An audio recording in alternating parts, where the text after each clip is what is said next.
Pakita ko sa inyo yung mga push up ko mga guys. Ito.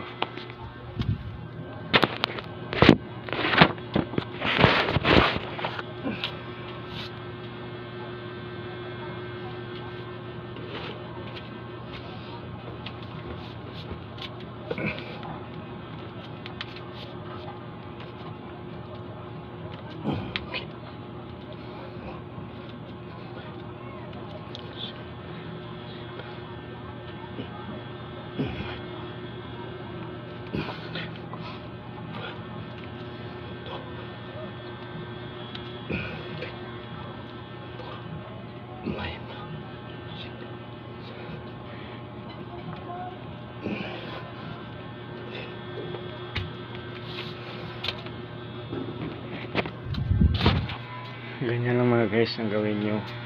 Huwag natin pabayaan yung katawan natin kahit matanda na tayo. Kasi yan ang puhunan natin para maging malakas tayo.